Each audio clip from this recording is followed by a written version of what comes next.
నమస్తే, welcome to Andhraprabha.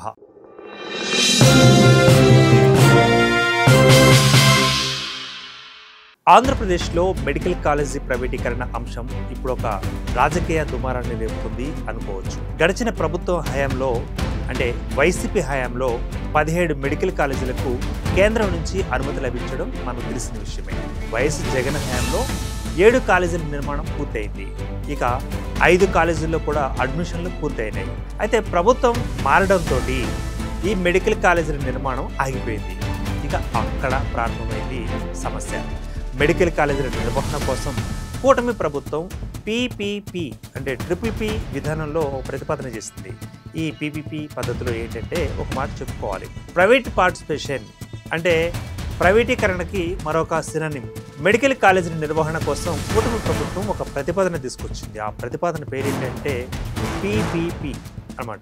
ఈ పద్ధతిలో అంటే ఈ కళాశాలల యొక్క నిర్మాణ పనులు అనేవి ప్రైవేటు పరం చేస్తుందంటూ కూడా ప్రతిపక్ష వైసీపీ ఆరోపణలు చేస్తుంది. అంటే ఇప్పుడు ప్రతిపక్ష అనడానికి కూడా దానికి పూర్తి అర్హత లేదులేండి, మనం పదవి అనుకుంటున్నాం ప్రతిపక్ష అని. సో వైసీపీ నిరసనలు చేస్తూ ఉంది. అంటే ప్రైవేట్ కళాశాలల్ని అంటే మరి ముఖ్యంగా వైద్య కళాశాలల్ని ప్రైవేటు పరం చేస్తుందంటూ కూడా వైసీపీ చేస్తున్న నిరసన. మరి దీనికి కూటమి సర్కార్ మరి తెలిసే నిర్ణయం తీసుకుందా, తెలియకుండా నిర్ణయం తీసుకుందా, లేకపోతే కూటమి సర్కార్ ఓకే అంటేనే చంద్రబాబు గారు ఈ పీపీపీ పద్ధతిని నిజాన్ని పెట్టుకున్నారా అన్నది కూడా మరి ఒక పరిస్థితిని ఏర్పడుతుంది. అంటే ఒక సీన్ ఆఫ్ క్వశ్చన్స్ రైజ్ చేస్తుందన్నమాట. అంటే ఈ పీపీపీ పద్ధతిని మేము అపోజ్ చేస్తున్నాం, మా పద్ధతులనే మీరు కూడా చేయాలి కదా అంటూ కూడా జగన్ చెప్తున్న మాట. మరి ముఖ్యంగా ఈ పీపీపీ పద్ధతిని నిరసిస్తూనే ఆ కళాశాలల్ని అంటే నిర్మాణానికి నోచుకోవాల్సిన కళాశాలల్ని సందర్శించేందుకు వైఎస్ జగన్ ఒక ప్రత్యేక కార్యక్రమం స్వీకరించారన్నమాట. సో ఈ నెల 9న నర్సీపట్నంలో అక్కడ ఒక ప్రైవేటు కళాశాలని నిర్మాణంలో ఉన్న కళాశాలని ఆయన సందర్శిస్తారు, అక్కడ నిరసన చేస్తారు, అక్కడ ప్రదర్శన నిర్వహిస్తారంటూ కూడా మనకు అందుతున్న సమాచారం. అంటే జగన్ ప్రభుత్వంపై అంటే గడిచిపోయిన జగన్ ప్రభుత్వంపై అక్కస్తోటే మెడికల్ కాలేజీలను ప్రైవేట్ పరం చేయబోతున్నారు ఈ చంద్రబాబు గారు అంటూ కూడా మరి ఇక్కడ వస్తున్న ఆరోపణ చేస్తుంది ఎవరంటే వైసీపీ. మా మీద అక్కసు పెట్టుకున్నారు మీరు, అందుకనే వీటిని ఇట్లా చేస్తున్నారంటూ కూడా. అయితే ఇప్పటికే రాష్ట్ర వ్యాప్తంగా పాదయాత్ర చేయాలని కూడా వైఎస్ జగన్ కీలక నిర్ణయం తీసుకున్నారు. అంటే ఇప్పుడు మరి 11 సీట్లకే పరిమితం అయిపోయింది కాబట్టి మరి 11 సీట్ల నుంచి మళ్ళీ పెంచుకొని టార్గెటెడ్ ఫిగర్కి ఒక మ్యాజిక్ ఫిగర్కి వెళ్ళాలంటే వర్క్ ఇప్పటి నుంచి చేయాలి, లెగ్ వర్క్ ఇప్పటి నుంచి స్టార్ట్ చేయాలంటూ కూడా ఆయన ఒక ఆలోచనలో ఉన్నట్లు కూడా తెలియవస్తున్న పరిస్థితి మనం చూస్తున్నాం.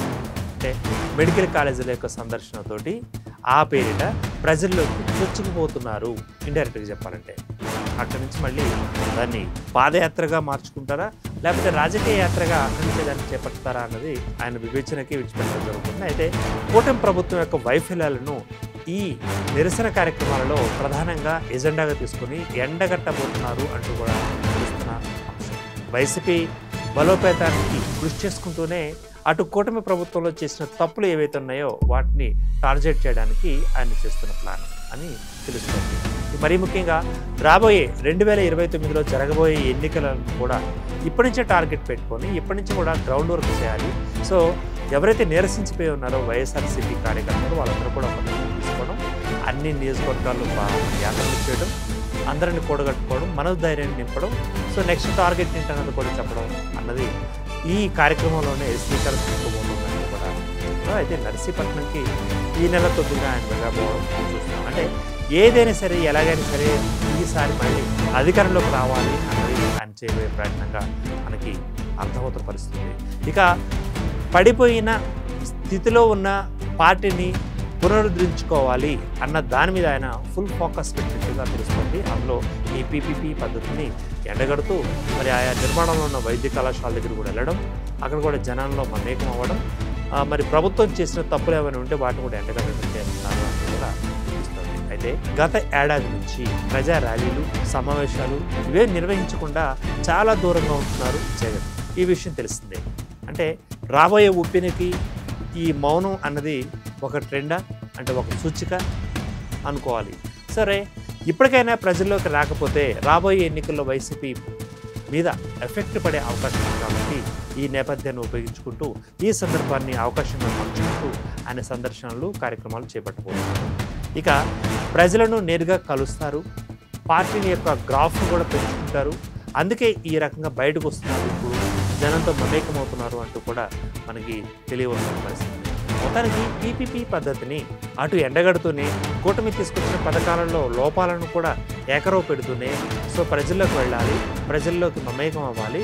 2029 నాటికి టార్గెట్ ఒకటి పెట్టుకుండడం జరిగింది. ఆ టార్గెట్ను చేరుకోవాలి, మళ్ళీ అసెంబ్లీ స్థానాలను కూడా చేజెక్కించుకోవాలి అంటూ కూడా ఆయన ఒక ప్లాన్లో ఉన్నట్టుగా రాజకీయ విశ్లేషకులు, నిపుణులు చెబుతున్నమాట. మరి రాజకీయాల్లో శాశ్వత శత్రువులు, శాశ్వత మిత్రులు అంటూ ఎవరు ఉంటారు? మిత్రులనే శత్రువులుగా మార్చుకుంటారా, లేకపోతే శత్రువుల్ని మిత్రులుగా మార్చుకుంటారా అనేది రానున్న కాలంలో మనం వేచి చూడాలి. మనకి వైసీపీ మళ్ళీ అధికారంలోకి రావడానికి ఇది ఒక పావుగా ఉపయోగించుకోవడం జరుగుతుంది. ఒకవేళ కూటమి ప్రభుత్వం తప్పు చేసింది అనుకుంటే ఆ తప్పు ఇదే అనిపిస్తుంది, ఇదే పీపీపీ పద్ధతే అని కూడా చాలామంది చెబుతున్నమాట. మనం చెబుతున్న మాట కాదు, విని చెబుతున్నమాట. మరి ఏం జరగనుందో ఈ రాజకీయ ముఖ చిత్రంలో, ఆంధ్రప్రదేశ్ రాజకీయ ముఖ చిత్రంలో మరి ఎటువంటి మార్పులు పొందనుందో అన్నది కూడా మనం వేచిద్దాం. Keep watching Andhraprabha.